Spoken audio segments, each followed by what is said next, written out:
So with blocks on site, Ellie and I could finally start building. We chose to start on our single-storey utility because it was just a nice uniformed square with two large openings. So it would give us a chance to figure out how we set out using batter boards and string lines, which later on in the video I'll explain the difficulty that we had, and also just get familiar with the blocks and how we set out them.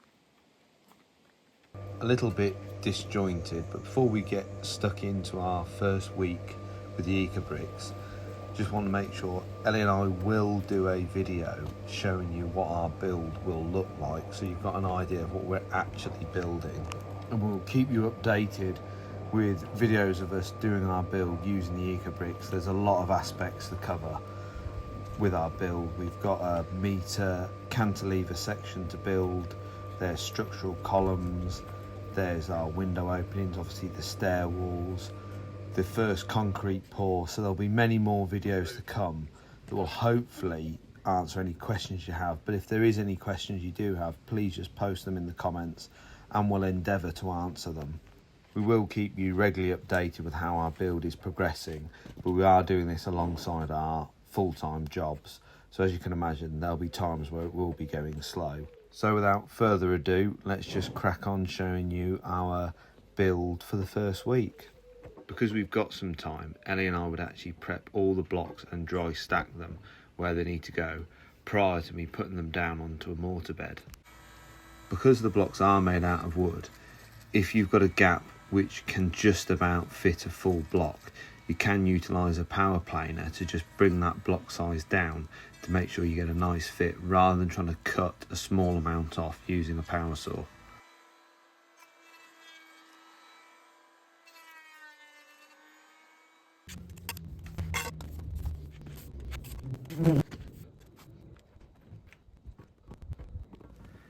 So you want to try and keep a half block bond, much like conventional block work, and the smallest cut you can have is a 120 piece. So if you find yourself with a gap smaller than that, then you need to alter one of the blocks either side to make sure you maintain no block smaller than 120. Quickly run through the bit that's given us the biggest headache, and that is setting up the string lines. So as you can see, it's a bit of a maze of string lines here. We basically need to get this hallway shooting straight towards Ellie, all the walls perfectly in line. So for that, we basically had to split the house into two rectangles. So I'm just going to run through how we did it. So we watched the YouTube video about 8 times in an evening, and then we watched it again in the morning. And it's actually quite a simple process. What you want to do is set 2 parallel lines. So for us, we set these 2 lines down the side of the house perfectly parallel. We know the dimension between them is 5,730 mil. So we just set 2 batter boards, one, and because of the kink, it's been a bit of a pain in the backside. We basically anchored them down with a pallet, stayed on the outside edge, pulled these lines, set them at exactly the right distance. You then have to pick a corner that you know is a definite. So Ellie and I were a bit stupid and thinking, we were so cocky when we set out the utility. Right, well, we just pick a corner. So we picked that far corner there, started working out all the sums that would give our diagonals, but then it kept making this stair wall that we're going to build out of 170s. It kept pushing that too far away from our waste stack, and we must have spent about 2 hours trying to rejig where it was going till we eventually twigged the corner you need to start from is an absolute definite of where it's going to go. Because if you although we were fairly close on picking that one, it was only running this one out, say 20-30 mil, but we couldn't afford it. So it's not like it also blows it miles out, but because we know exactly where this has got to go from our measurements of how far this pipe is off that exterior wall, etc. Once you set this point, you then do A squared, so the length of that squared, plus B squared, you know what this width is going to be, find the square root of them, and then that will give you the diagonal measurement from this point to that point to set that corner in. And from there, it's actually really quite simple, but it took us from 7:30 till 1:30 till we got it twigged, which was our target. But now we've basically got two perfect rectangles running alongside each other, forming our corners and giving us perfect parallel lines. So if you try and do it without batter boards, it's absolutely impossible. So you can see we've got some makeshift batter boards there on pallets, and then there's batter boards here for when we give the utility, and you can see, if you come out, you can see a perfect nice parallel line down there. And probably the biggest tip with the batter boards is you set these to a proper elevation. So these are set using the rotary builder's level, so all of our pallet offcuts, all of these are set to the exact same level. It doesn't matter if your stakes aren't in the ground level or they're not in the right space, that literally doesn't make a blind bit of difference. But if you can set these all to the same elevation, so we actually set these to a first course block with a mortar bed on it, so already when we come now to mortar in that course at the back wall, we already know what height they need to be. So you'll see the difference. If I drop down just quickly a standard block,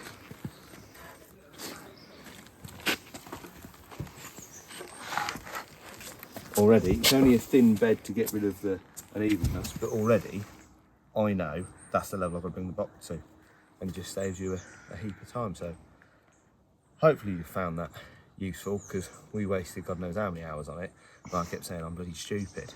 But yeah, it's actually pretty simple. And as ever, we just found the answer on YouTube. So yeah, better crack on and fire the mixer up. Thank you very much. So I'm sitting the blocks on a 4:1 mix. This is what Ecobrixs specify.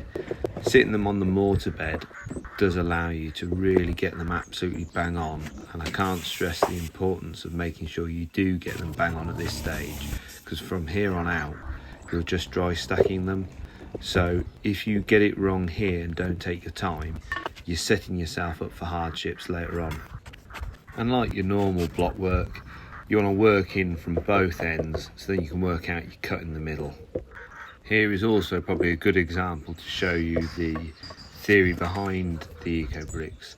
So as you can see, you stack the block with the insulated core facing the exterior, and this is to protect the concrete core from any outside elements. So the concrete core being on the inside of your home means the energy you're generating inside, all the heat, will then be transferred into that concrete core and basically act as a storage heater, much like the slab that we're building off.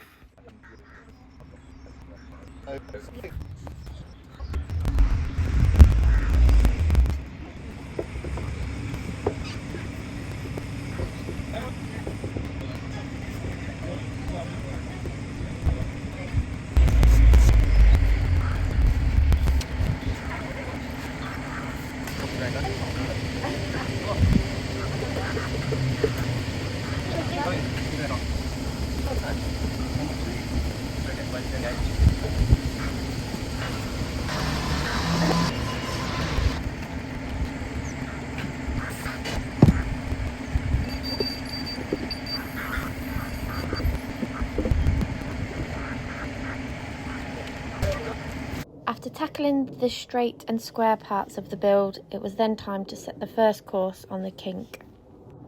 The hardest part about this was setting up the string lines. Me and Chris ended up having the worst argument we've ever had in 10 years, after I tripped over one of the many string lines, and to which he told me to try harder, so I threw the string line at him. Creating the angle with the Ecobricks was actually quite easy, which was helped by our friend Ollie making us a 155-degree angled jig. This was made up with two 77.5-degree angles. And here's the simple jig in action.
Wow.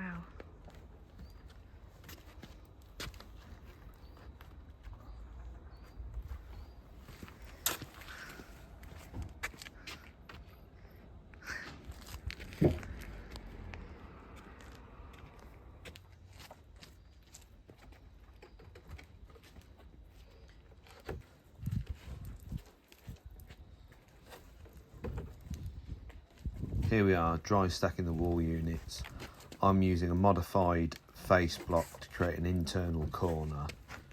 You then have to cut down a small section of the solid insulation to ensure you've got a continuous line of insulation flowing around the internal corner.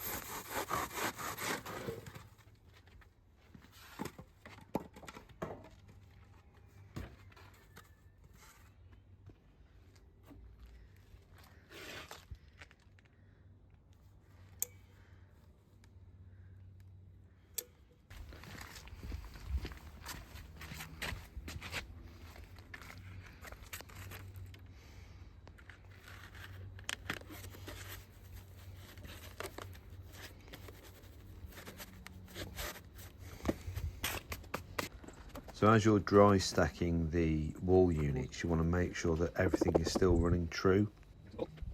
Ellie and I came up with a method where we'd basically lash in a course of blocks and then run along that course of blocks on the face, checking that they were running level. With the Ecobricks block, you need to choose one face that you want to remain smooth. So for Ellie and I, we've chosen the internal face to stay as smooth as possible. We would then continue until we would reach the third course. Now this isn't a requirement, but at the third course, Ellie and I would continue making sure they were all running true on the inside face, but we would double check the levelness across the top face, which obviously mates with the next course. Any slight indifference, we would then pack using a window shim to make sure that was all still running true. The blocks on that third course were then fixed together using a 6mm wood screw. Now this isn't a requirement at all, but Ellie and I felt that doing this suited better to our capabilities and minimised any error as we continue to the 6th course. Once you reach the 6th course, that's where you'll conduct your first concrete pour. That 6th course is also fixed together with a 6mm wood screw. So Ellie and I just felt comfortable going halfway, going to this level of care and attention, meant that when we reached the concrete pour level, everything should still be true. At the end of the day, you need to think of the Ecobricks as a glorified concrete shuttering system rather than an individual block. Here's a good example of what you do at window and door openings. Build the opening to size using stud work, and you can build your blocks around it. Once you're happy that it is level and square, pilot a hole with a countersink drill bit and use a 6mm wood screw to secure it.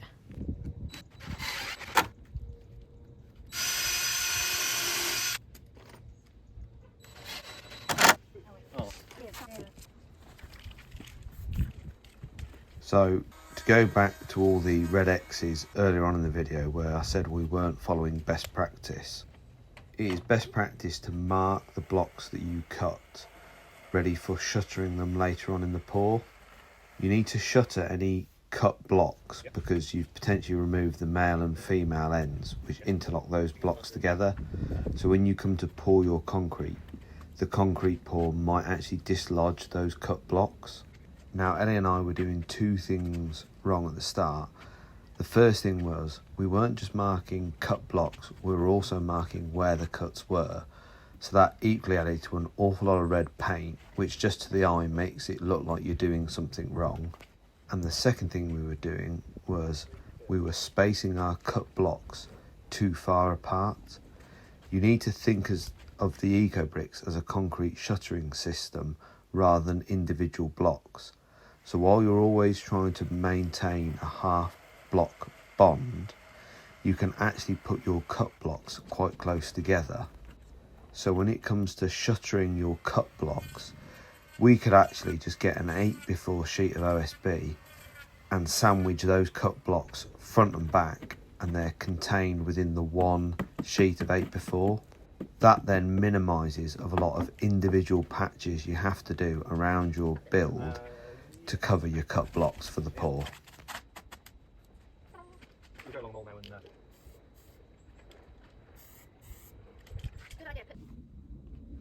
This is a quick walkthrough of what we've achieved so far using the Ecobricks.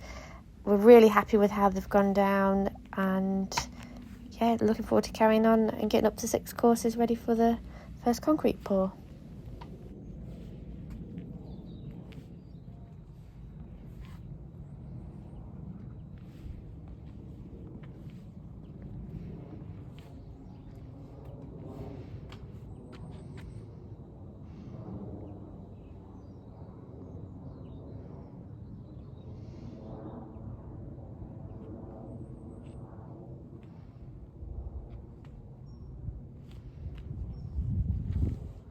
We hope you found that interesting, and we'll keep you updated on our progress.